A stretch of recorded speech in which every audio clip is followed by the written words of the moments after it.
These are good days. Everything is going good with everything, 'cause these are good days. It's going good with everything, it's going good with everything. And I know that because these are good days. Everything is going good with everything, 'cause these are good days. Good days. Good days. Welcome to These Are Good Days with Leanne Miller. And Matt Barris. Well, Matt, I've finally done it. I'm always a little scared when you say things like this.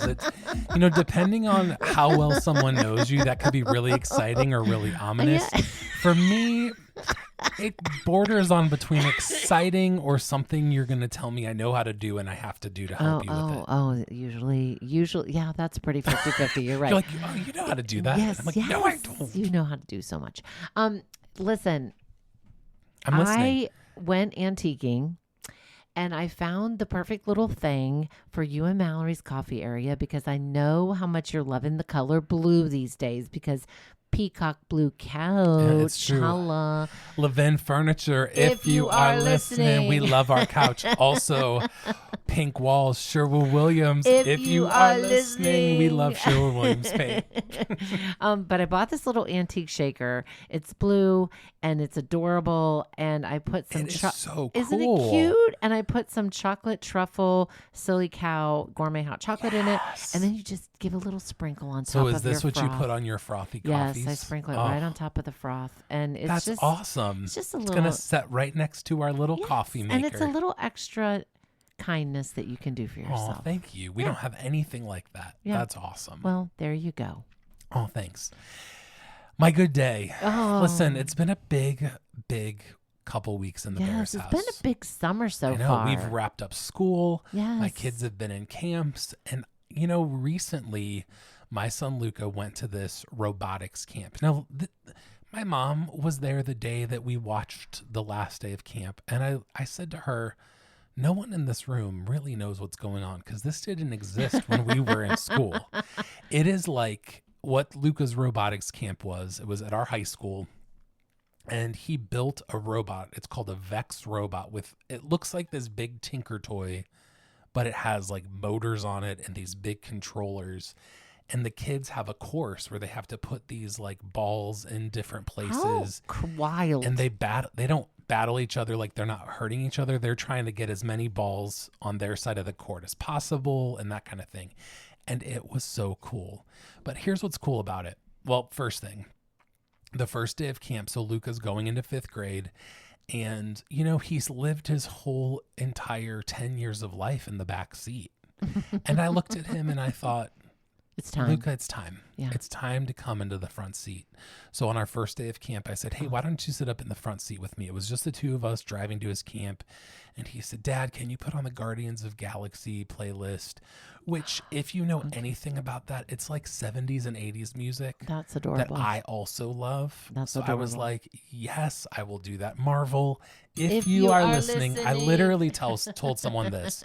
Here's what's genius about the Guardians of the Galaxy movies is the soundtracks are music you would know. Yes. But kids get attached to it because they see the movie. And then you both love it. And so we both love it. So we were listening to it and we were talking, and he had a robotics camp and completely captivated his mind. He has such a right brain for that kind of thing. Mm-hmm, like he loves coding and robots and that kind of thing, which is stuff that I just am not good at. Yes, you are. And so I could be. Yes. But it really ignited his curiosity. It tapped into something. Yeah, it tapped into something. Yeah, and our school, actually, I don't know if you know this, but our school that we work at and my kids go to in the district that you live in. Where I pay my taxes. Yes, thank you. Taxes, if you are listening, thank you for paying them. Our school has a robotics team that went to Worlds this past school year in Texas and did all these competitions. So I'm That's hoping, where you're headed. Listen, I'm going to Texas in 6 years. Listen, one thing I love about this story is one night when I came over here for supper, Dee was out of town and y'all invited me to come over and have supper, and it was delicious, by the way. Shout out Canaan meats. Canaan Meats. If you are listening, Oh, amen and tell me, hallelujah. is it the Swiss steak or The the Salisbury Salisbury steak. steak? It Oh, was delicious. so good. It was so good. And the gravy you made to go with it, I could have drank it. I did drink it. It was delicious. It was Right? so good. And we were at just beginning supper, and I said to Luca, like, how's it going? How's your summer? How was your day? And he said, well, I did robotics camp. And here is what I thought was so precious, interesting, and observant of him, and very self-aware. He said, it was awesome. He said, I thought I was going to go to a camp where they had robots in boxes that we took them out and had instructions and put them together. And he said, but this was building a robot, like building it from like scratch. And I could tell that he was so not just happy about it, but impressed with that. Oh, like, yeah. Like here's one thing about our kids. First of all, they're a lot smarter than we think, a lot more capable than we think. And he had told himself, if it's a robot in a box, I'm just going to be able to do this. Right. Where if it's a robot I have to build, I'm going to be challenged and it's going to be fun. And he really did love it. And I just loved seeing that in him. Yeah. So it stretched cute. his brain So for sure. He loved it. I had to sign him in every morning. And the other morning I was talking to the teacher because she's a coworker of mine. And he said, Dad, can I go upstairs? I need to get started. We were like 15 minutes early. He's like, she said, if we get there early, we can get started. And I'm like, okay. Well, and I know so you're always early. You're always early up in there. You know, I'm always early. You're never Lord be. going to be late. Nope, never. Okay, listen. It's my turn to tell my good day. And here's what I want to say. Most of this podcast today is going to be about my good day. We're going to have a springboard off of the good day. Yeah, I love when we do to that. talk a little bit, but we're probably only going to talk about the actual topic of this podcast for a few minutes because this story needs to be told in its entirety. It does need to be told. And what's going to happen is the first 5 or 10 minutes I tell this story, you're going to say, how in the HE double hockey sticks is this a good day? This sounds like a nightmare. It was a nightmare for a minute, and then it took a turn, and it turned into a very good day that I have lived to tell about. Yeah, you're alive. You're here. And it speaks to good people all around us. Absolutely. So, Matt, I was at home by myself recently. Daryl was gone. He had gone on a fishing trip. So he wasn't coming home anytime in the next 2 or 3 hours when this happened. Yeah. When these days happen, for whatever reason, I feel like a teenager. I'm like, you know what? I get the control of the remote. I get to do what I want. I think I'm going to eat 2 pieces of cake for supper, and I'm just going to live large. So for whatever reason, I do believe it was God himself prompted me to put a bra on this particular morning. Hallelujah. Now, normally I would not. It was the weekend. I would be just footloose and fancy free. I would not have put that brassiere on, but something told me that I should put it on. So I put it on. I had an oversized t-shirt on, and I failed to change my shorts. Now, when I say shorts, I'm using the term loosely. They were what I would like to call booty shorts from this point forth. That for the nature of this story, is that a politically correct term? I don't know, but that's what they were. They were shorts completely inappropriate for anybody but your partner to see you in. I would not have even I wouldn't have wanted my boys to see me in these shorts. Okay. They're small little shorts. So I go out on the porch, I'm having my frothy coffee. I'm speaking my gratitude out loud. The birds are singing. The sun is shining. The wind chimes are chiming. And I'm like, this is a good day. These are good days. These are good days. This is a good day. I think I might even get another cup of coffee. I spent at least an hour just loving my front porch.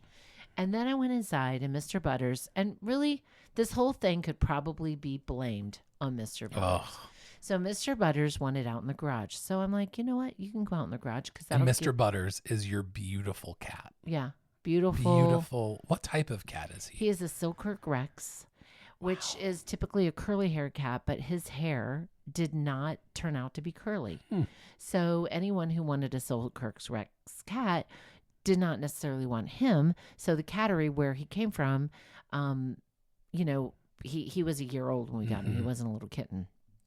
And he wanted out in the garage. And so I'm like, okay, you can go out in the garage. That way I can be in and out of my house with the doors open, like just freely, because he loves to dart outside, which I don't like because we live pretty close to the road. Mm-hmm. So I'm like, this would be a good time for me to go down and clean the litter boxes out downstairs because he has more than one cat should have. And they're right by our back door, our back basement door. And so I clean out the litter boxes and I'm like, here are those plants. There they are. There are those plants that I wanted to take out to the front porch. Now, mind you, keep in mind, my phone is inside. I don't have pockets in my booty shorts. So No, booty shorts usually don't. No. None of mine do. So I'm like, I pick up the plants, I go outside, and the door swings shut behind me. I am now locked out of the farmhouse with no telephone. No.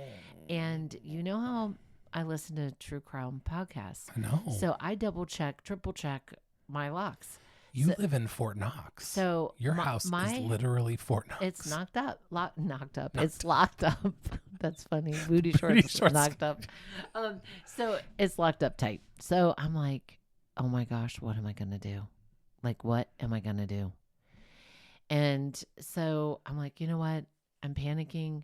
I'm just going to start watering the plants on the front porch. So I'm watering the plants. That's so funny. How were you calm during watering the plants? I wasn't. Okay. I wasn't at all. I was like, what am I, in my head, keep thinking, what am I going to do? What am I going to do? What am I going to do? So I'm like, okay, well, I've got to see if there are windows that are higher up, that I can't reach. How am I going to reach them? Well, I stacked some furniture, which also frightening. I mean, if you fell, broken hip, falling and I can't get up. Nobody's seriously, coming for you. Nobody's coming. So I stack the furniture. I get high enough where I can take my hands and push on the window, and I found one open. And I'm like, all right, this is awesome. I found an open window, but there ain't no way I'm getting in that window. First of all, you know our house well enough that the windows at our house are small and skinny. Mm-hmm. So even if it's ground level, that's gonna be sketchy. But high up, I'm like, I'm never getting in that window that high, and I'm never getting in that window because it's this tall, skinny window. Yeah. And about that time, no lie, I was like, Our Father who art in heaven, hallowed be thy name. I need help. Like, I need help. I'm not going to be able to get in. Yeah. And far in the distance, Matt, way in the distance, I could hear this big equipment coming, like this big tractor. And I knew that it was probably the neighbors, the farm next to us, their son. Their son is probably 18, 19 years old. He's tall, thin, athletic, and he looks like he could fit through a window perfectly. That was the measure. Can you fit through a window? Can you fit through that tall, thin window? Yes, I think you can. So I was like, this is it, Leanne. This is your moment. You have to humble yourself. You're going to have to run out to that road and flag that boy down in his big, huge tractor to ask him if he'll climb up and jump through the window. In those booty shorts. In the booty shorts. So I go out and I'm flagging him down. And at first he's just waving at me, so sweet, smiling. He just thought I was waving at him. And then he saw my face. And he was like, well, certainly she wouldn't come out here to the end of the road with those shorts on unless she needed something. She doesn't just wave at the neighbors like this. So he pulls over, just hops down out of that cab, just like a good all-American farm boy, just hops out. And he walks up and he says, ma'am, do you need help? And I said, oh, honey, what is your name? And he said, Luke. And I said, oh, Luke, I need help. I said, I have locked myself out of my house. The phone is inside. My husband is gone. There is no way for me to get inside our house. And I have a feeling you're going to be able to just climb right up to where this window's open and jump through that window like a gazelle. And he said, sure, no problem. So he just climbed right up, jumped in, went through my house, opened the front door, And right before he left, I said, honey, can I give you something? And bless his heart, he just looked at me and he said, oh, no, ma'am. I'm fine. I'm good. Have a good day. And left. And I was like, that kid saved me that day. Yeah. Truly. I don't know what I would have done. I have thought later, and you and I even kind of brainstormed this, what I would have done. Yeah, we needed a backup plan. If Luke wouldn't have came. And I would have had to hoof it to a neighbor. That would have been terrible. I had no shoes on. Oh, my goodness. And I would have had to ask them to use one of their phones. I don't know your phone number. You have my garage door opener on your phone. Yeah. You have the I can app. get in your house. Yeah. But I don't know your number off the top of my Yeah. head. So I would have had to call Teddy, who lives in West Virginia, our son, because I know his number by heart. Yeah. He would have had to call you, and you would have had to open the door. But it's the walking to the neighbors with what I had on, then standing at the neighbor's door with what I had on, and making that phone call that would have been horrifying, more horrifying even than sweet little farm boy Luke. Have you considered getting a spare key and hiding it on your property? I have considered this. I think we Yes. should think about this. Because you have property. It doesn't have to be in like under the mat. You have hiding spots. I think we should consider Well, this. since this happened, I have found out who Luke is. I told this story on my Instagram stories, and one morning I was like, wow, I got an influx of new followers. And I got on, and it's like Beckler. His family started following me, and his aunt messaged me the next morning. She goes, hey, I just want you to know I'm Luke's aunt, and he's such a nice boy. And I'm like, oh. Well, you came to our house and at that dinner, and we were talking about this, and Mallory said, I think I know who that is. And she looked him up on Facebook, and sure enough, Yep, showed me. he goes to our went to our school. He yeah. graduated recently. And Mallory's like, he's such a nice kid. Yeah. One of Mallory's students in her class shows 4-H animals, and Luke Yeah. assists her and helps her with that. And I was like, of course he sweet does, kid. because he is a sweet kid. He's a nice boy.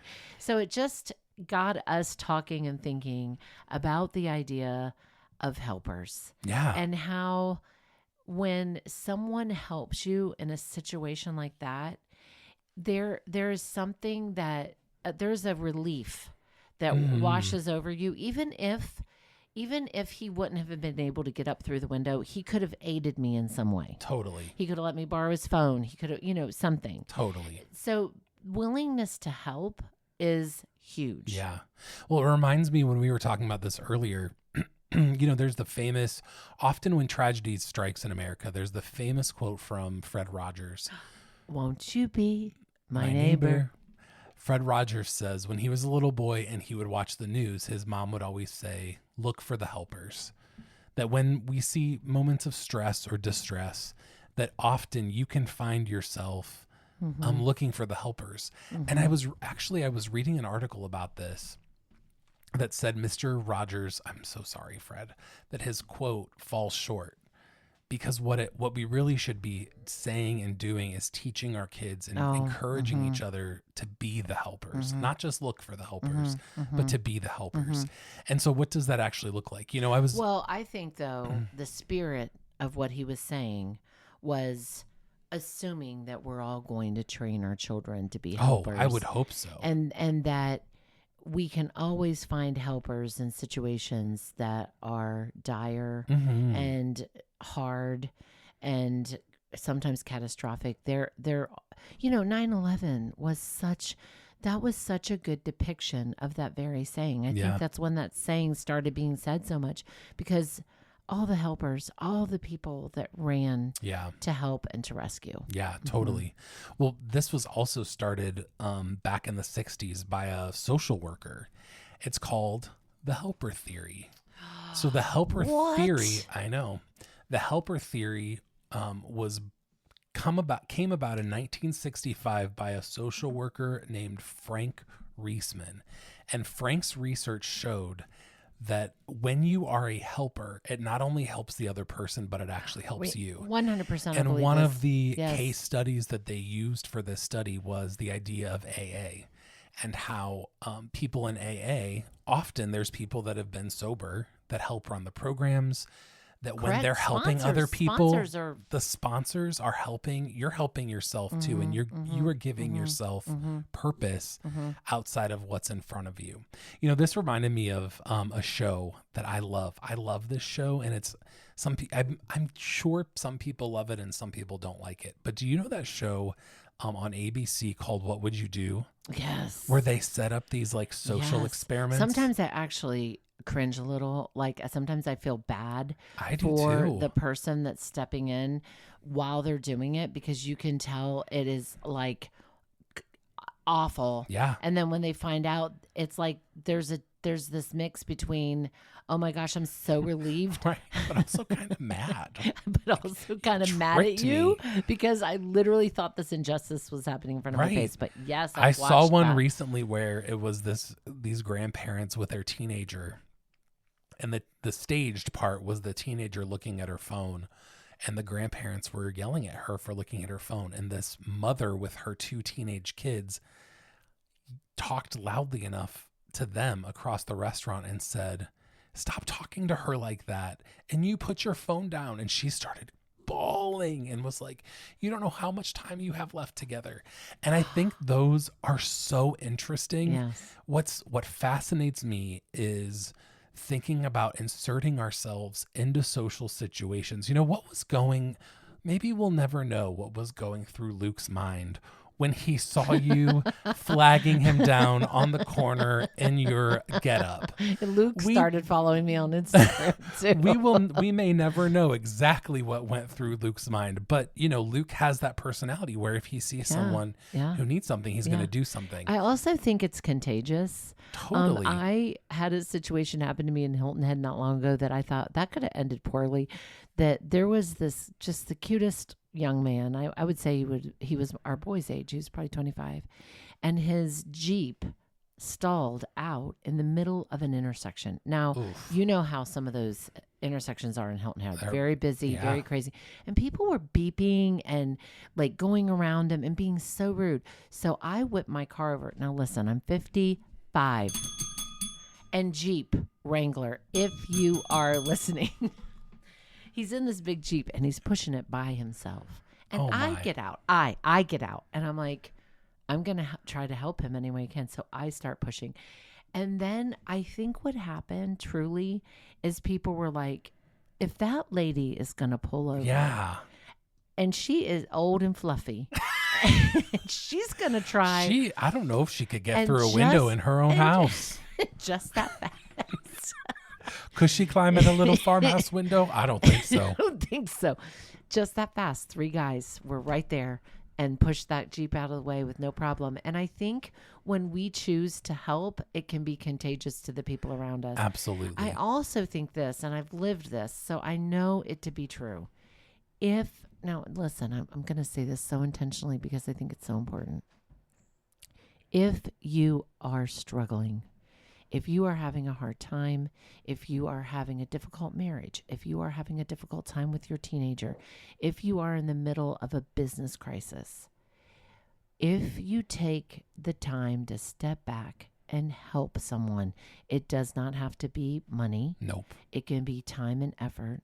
But if you help someone, if you reach out and get the focus off of you and on to someone else that you can help, you will help yourself. You will, more than likely, you'll feel better about the situation you're in, or you will feel like it doesn't look so dire if you switch the focus off yourself and on to helping someone else. Absolutely. I think being a helper is putting purpose in places where purpose is needed. Mm-hmm. And when we don't have purpose in our life, we get in this weird, like, I don't want to say a bad word, but a storm, like a cycle that we just can't break out of. What was the bad word you were going to say? Well, it's like a poop. Oh. It's like poop, a cycle. Shit cycle? No, stop. And I think when we're in those cycles, I think this is like a positive disruption, like a great disruption. Oh, that's a good way to say it. We have a friend that often, she has such courage to do this. When I was taking notes, I just literally right off the top of my head, I could think of a time where our friend Kat, Yes, I knew you I were was gonna on the say phone this. with her and she's like, hey, I'm at a Dollar General and it just got robbed and I need to hang up and help the 2 teenage workers that are working here because their Dollar General got robbed. And I was like, what?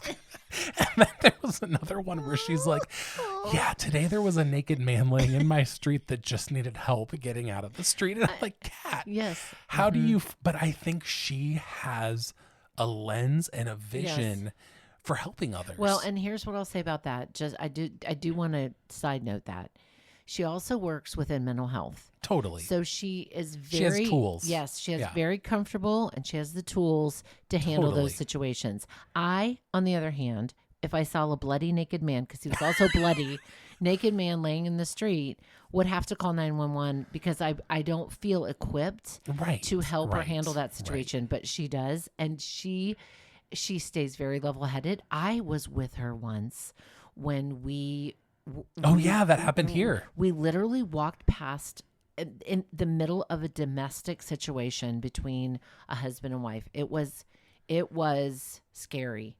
And she was so calm and cool and collected. And she just stopped and looked at the woman and said, "Are you all right?" And the man interrupted and said, "She's fine. Mind your own business." She said, "I wasn't talking to you, sir. I was talking to your wife. Are you okay, ma'am?" And she said, "I just want him to give me my phone back." And Kat got out her phone and opened it up and she said, "Sir, I need you to give her phone back or I'm going to call the police." And it was so just deliberate and strong and Yeah. confident, and she just handled. Now, I would have walked further if it would have been me because I don't know how to handle Yeah. that. Totally. And I would have called 911 and said, "Hey, there is a domestic in the middle of the sidewalk, and a police officer needs to come." Right. But she handled it so well. He gave the phone back, and that was that. And I was like, "What just happened?" But I do think for Kat though, and I think something we can learn from it, no matter what our comfort level is to be aware and to be on the lookout for ways we can help people. It truly is a discipline. You know, if you do have the capacity to help people financially, look for ways to do that. Yes. If you find yourself with time in your life where you can go volunteer somewhere or spend time with someone, you know, you don't have to pay for someone to go out to lunch with them, but say, "Hey, let's make time and spend together." Right. You know, That's good. whatever it is that you have an overflow of, whether it's time, whether it's finances, maybe it's something you're really good at. Maybe you're really great at doing taxes or spreadsheets that's and good. somebody needs help with it. I remember. But I think it's a discipline. So I think when we start to look for it, then we're like, oh, there's a lot of people I could help. Here's a great example. When you were talking, I thought, oh, this is a great example of that. When our friend Amy was really edging toward the end of her life. I mean, it was probably the last 2 months that she lived. Our friend Berta, you know Berta that helps at our live events, is also a personal organizer. And Berta took time to help Amy organize her art and organize her cabinetry and organize her paint supplies. And it was a true gift in helping Amy because Amy was not going to be able to do that. And then in the end, what it really helped then was Tim, because after Amy passed away, everything was organized and easy to find and easy to see what she had, you know, still left of her art and that kind of thing. And I do think that it does not have to be money. Right. It can be our talents and it can be our giftings that we can help somebody with. And I do believe that study is, I don't have to think far to 100% agree with it because I've lived it. If you help other people, you will help yourself as well. Absolutely. I totally agree. Hey, Let's talk about food. Okay. I want to talk about something about, I know we love Walnut Creek foods, but I'm going to talk about something specific to the store today. Okay. So Walnut Creek Cheese and Market in Walnut Creek, Ohio, right on Route 39, is a beautiful showcase of all of the Walnut Creek food products. Yes. something, if you ever get the opportunity to go to this specific I store, can't wait for this. I don't know what there you're is gonna say. something you have to do. What? You have got to get ice cream or a milkshake. Oh, Recently, yes. my family was there. I was still working, but my wife was not. And she had the 3 kids with their cousins, and they went to Walnut Creek Walnut Creek Cheese and Market and got ice cream. They have an awesome ice cream You're counter. making me hungry now for, I know. You know what's so good there? The peanut butter milkshake with a little extra peanut butter, extra thick. Okay. Extra thick that you almost have to eat it with a spoon. I trust you. It is so good. I totally trust that. And we are in the dog days of summer where a milkshake sounds... We're not in the dog days. Dog days? Is that August? That's August. Oh, yeah, we're not there yet. But it's been hot. Yes, I mean, it we've has had been some hot. serious heat waves here in Ohio. I know. I mean, seriously, It's like true. 90s hot. It's true. Yeah, you're right. Their ice cream is Their so good. ice cream. And they have their own brand of ice cream called Mud Valley Creamery. and it's so so good. So that if was you- a good one. I know. If you are out and about in Amish country or you're visiting anytime this summer, pop in there and get you some because you won't be disappointed. Yes. We are so thankful for our sponsorship by Walnut Creek Foods and Walnut Creek Cheese. They sponsor this podcast, and shout out to them. We absolutely love that brand and love that place. Listen, we were customers there long before we started doing this podcast. That's right. So we Listen, are this is thrilled. not fake. No, This is all real. no, This is we not for the love- pod. We love that place. Yes, we truly do. Hey, well, thanks for joining us in this conversation all about helping. But even though it was mostly about booty shorts and Luke, Shout out Luke Beckler. We love you. hey, whether ordinary or extraordinary, we hope you see that these are good days. This episode brought to you by Walnut Creek Foods.